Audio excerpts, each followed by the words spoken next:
Thank you very much. This is very beautiful, I must say.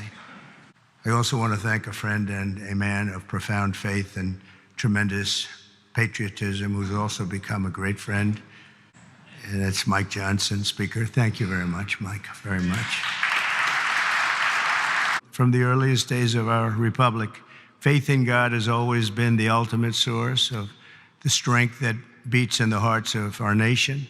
We have to bring religion back.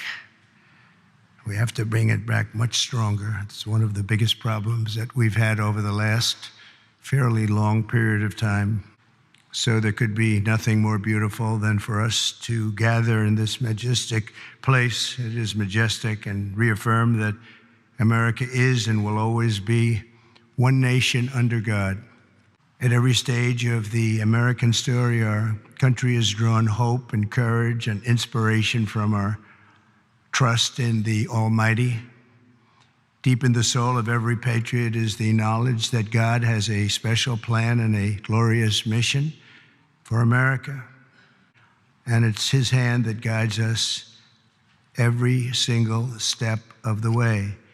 And all of you and the things we have to do is to see the defining role that faith and prayer have played in the life of our nation. I think faith has been very strong with the people in this room. Just steps away from here in the Hall of Columns is the statue of John Winthrop, who famously proclaimed that America would stand as a city upon a hill, a light to all nations, with the eyes of all people upon us. Today, almost 400 years after that famous sermon, we see that with the Lord's help, the city stands taller and shines brighter than ever before, or at least it soon will. In that same hall, we also find the statue of the great Roger Williams, who founded the state of Rhode Island, named its capital city Providence, and built the first Baptist church in America. It's Williams that we have to thank for making religious liberty part of the bedrock of American life. Another statue watches over visitors to the Capitol. George Washington, the founder of our country, often called for Americans to join together in prayer, very often. He was a strong man and of great religious strength. The stories of legends like Washington, Winthrop, and Williams remind us that without faith in God, there would be no American story, so that more of our people can be inspired by the faith and courage of patriots like those who we honor in these halls. And that's a man known who everybody loved, Reverend Billy Graham. He was something. My father used to take me to watch the Crusades. He would take me to Yankee Stadium. I remember it so well. I remember it more than I remember any Yankee game, and I've seen a lot of Yankee games. Can you believe it? And Billy didn't have a bat, so, you know, it was just pretty good. Billy Graham was very special. One floor below us, Reverend Graham's statue stands with an open Bible. The page turned to a letter from the Apostle Paul, which reads, "Let us not grow weary of doing good, for in due season we will reap if we do not give up." Never give up. Never, ever give up. You can't. As you know, last week, only a few miles from here, our nation witnessed a terrible tragedy when 67 people were killed in a horrible accident near Reagan Airport. As one nation, we take solace in the knowledge that their journey that night did not end in the icy waters of the Potomac, but in the warm embrace of a very loving God.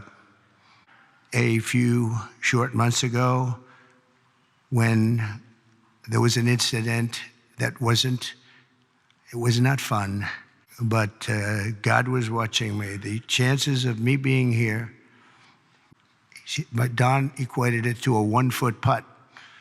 That's pretty bad. 2 feet I can see missing, but 1 foot you can't miss. It was the equivalent of a 1-foot putt is what he told me. He said, in fact, he gained some religion. He went up 25%. And if you know him, that's a lot. But he said, there had to be somebody that saved you. And I think I know who it is. And he looked up and I said, whoa, Don, you've come a long way. So you never know, but God did that. I mean, it had to be. The chances of turning, there's no reason, it had to be perfect. The thing went right along the edge. It didn't affect my hair. Can you believe that? But honestly, it's a mirror. It changed something in me. I feel even stronger. I believed in God, but I feel much more strongly about it. Something happened. So thank you. Our pledges of faith and everything else, and very religious. I know so many of you very religious, and I just think that our country has been so badly hurt. We're very hurt by what COVID did to religion. It really hurt it badly. People couldn't go to church for a long period of time.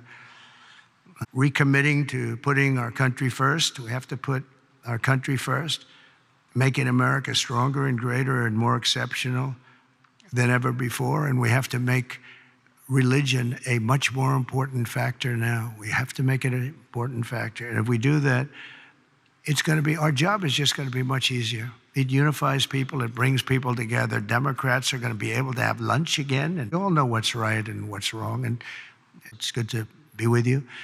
And God bless everybody. We want to come together, and the happiest, the person, the element, the everything that's going to be happy. People of religion are going to be happy again.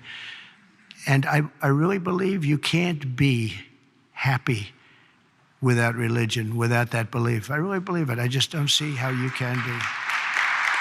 So let's bring religion back. Let's bring God back into our lives. Thank you all very much. Thank you very much. Great honor. Thank you.